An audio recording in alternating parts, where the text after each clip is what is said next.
আমার নাতিনরা কই, বৌমায় পোলাই হকগুলো কই আছে?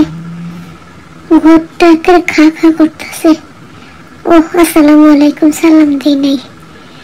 রোজা রমজানের দিন তো ক্লান্ত হয়ে রয়েছি। বয়স হয়েছে না?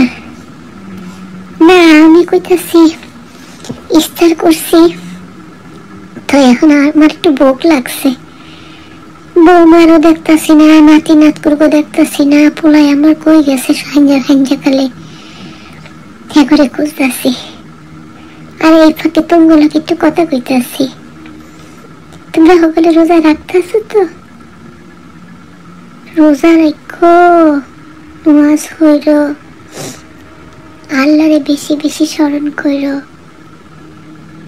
কেন জানো তো, এগুনি আমগো পরকালের জন্য জমা থাকবো। ভিডিও করতাম যাইয়া মাথাটা একটা চাপ দিল, বুঝলি? প্রায় দেয় তো আবার কাইটা দিয়া তো হেডারে ডিলিট করে দে, যেটুক জায়গার মধ্যে মাথাটা নাপ দিয়ে উঠি এই জায়গাটা ডিলিট করে দে, দিয়ে আবার এই জায়গাটা না যোগ করি। সেই কথা কইতাছিলাম, ভালো কথা শুনতে আসলে অনেকেরই ভালো লাগে না। দুনিয়ারে বদলাই গেছে গা, তবুও কই বুড়া মানুষ, তুমি দাদি কও, নানি কও, খালা কও, যেইটাই কও, জানো তো পুরান সাই পাতে বাড়ে। আমরা ছোট্টকালের দিন রোজা করানোর চেষ্টা করছি, এখনো বয়স হয়ে গেছে, শরীরটা বালা না, এর বাদেও রোজা ভাঙ্গি না। আল্লাহর রহমতে রাখনের তৌফিক দেয়। আলহামদুলিল্লাহ, আল্লাহর কাছে লিগা কই গো বইনেরা, মানে নাতিনেরা, জিফুতেরা সকলেরে কই, যারা রোজা রাখো না, নোয়াজ পড়ো না, এই যে আজকে 18টা রোজা হইয়া গেল, তোমরা কাজ করতে শুরু করো, যে করা রাখতে পারো। ভালো কাজের বিকল্প কিছু নাই, বুঝছনি? আর যখনই আল্লাহরে ভালোবাসা, হের পেয়ারে, আমগো পেয়ারে নবীরে ভালোবাসা রোজা নামাজ করবা, দেখবা তখন তোমারে রোজা নামাজে ডাকবো, ভালো কামে ডাকবো। কি ভুল কইছি না তো? আমার মনে হইল হঠাৎ করে মানে একটু বেশি ভোগ লাগছে, কারোরে ভাইতাছি না, মনে তো গোদারে একটু কই, ভালো কথা কই। আল্লাহ তো কইছে ভালো কথা সকলে রে কইও, এরা শুনলে শুনবো, না শুনলে নাই, কিন্তু তোমার ভালো চেষ্টাটা তুমি চালাইয়া যাইও। ভালো থাকো তোমরা গলে, দাদির লিগা, নানির লিগা, যে যেটা মনে করো, কালার লিগা, মায়ের লিগা দোয়া করো। দিদা, এখন তুমি কিছুই মনে রাখতে পারো না। আচ্ছা দিদা, তোমার মতো বয়স হলে কি আমরাও সব ভুলে যাব? কি বলছো? কেউ ভোলে না। আমার দিদাটার বছর আগেও ভালো স্মরণ শক্তি ছিল, এখন দেখা যায় এই একটা কিছু বলে বা শুনে একটু পরেই ভুলে যায়। ও দিদা, অনেক খিদা লেগেছে? ওরে আল্লাহ, লাগারই কথা, ইফতার কিছু সেই সন্ধেবেলা। তুমি তো আমাদের সাথে গেলে না, আমরা ও বাসায় গিয়েছি, খালামণি আমাদেরকে কত কিছু খেতে দিয়েছেন, আমরা খেয়ে এসেছি। আর ওই যে দেখো, আম্মু তোমার জন্য মজার খাবার নিয়ে চলে আসছে। কি আনছো আম্মু? ও আচ্ছা, যেটা আমার দিদা পছন্দ করে। বলছে আম্মু বলছে তোমার জন্য একটু পেঁয়াজু, একটু ছোলা, একটু শসা আবার নতুন করে থালাই করে নিয়ে আসতেছে। ওই দেখো আমার দিদামণি কি সুন্দর করে হাসছে। আসলে ইফতারে খুব বেশি কিছু খায়নি তো, এই জন্য আমাদের দিদার খিদা লেগেছে। না হলে দিদার কিন্তু সহজে খিদা লাগে না। দেখো না কি মিষ্টি মিষ্টি করে আমাদের দিদা হাসছে। আই লাভ ইউ দিদা, love you very much, you know. কি বলছো? ওরে আল্লাহ, এতদিন আমাদের সাথে আছো, এটার অর্থ এখনো জানো না? আই লাভ ইউ মানে আমি তোমাকে অনেক ভালোবাসি। হ্যাঁ দিদা, ভালো যে বাসতেই হবে। আমাদের আব্বুমনির মা আমাদের দিদা, তাও আবার তো ভালো মানুষ না। আর কথা বলে সময় নষ্ট করবো না, আমি তোমাকে ইফতারটা দে। ইফতারটা খেয়ে, পানি খেয়ে তারপরে আরাম আয়েশ করে টিভি দেখতে থাকো। ওকে? কি হয়েছে দাদিমণি, ভুলে গেছো? আমরা না সবাই তোমাকে বললাম যে আমরা একটু পাশে পাশে ঘুরতে যাচ্ছি, তুমি বললো আচ্ছা যা। তোমাকে নিতে চাইলাম, তুমি বললে যে টায়ার্ড লাগছে, তুমি যাবে না। আর এখন বলছো তোমার অনেক খিদে লেগেছে, তুমি আমাদেরকে খুঁজে পাচ্ছ না। বয়স হলে যেটা হয় আর কি। দিদামণি, দাদিমণি আমরা আদর করে অনেকভাবে ডাকি। আমাদের দিদামণিটা খুবই ভালোবাসার একটা মানুষ।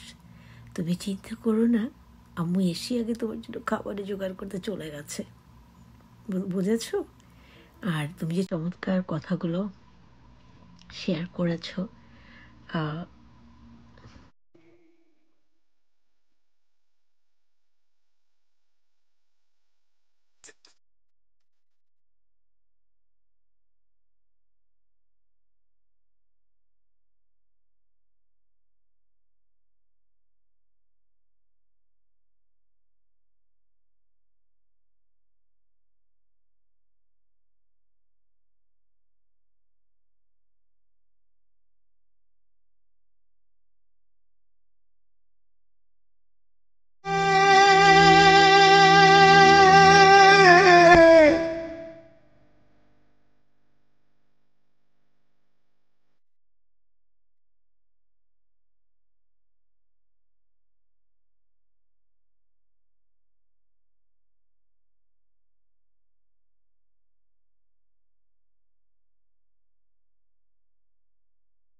বেশি ভোক লাগছিল।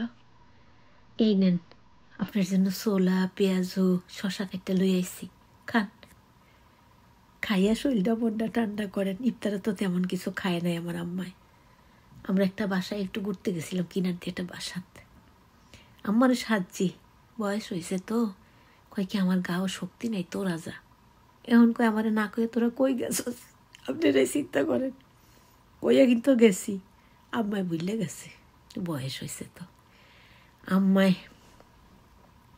আমগুলো একটুক্ষণ না দেখলে আসলে আমার ক্ষুধার্তে নিরেছে বড় নেশা, অনেকক্ষণ কারোরই ঘরে দেখে না। কি গো আম্মা, ঠিক কইছি না?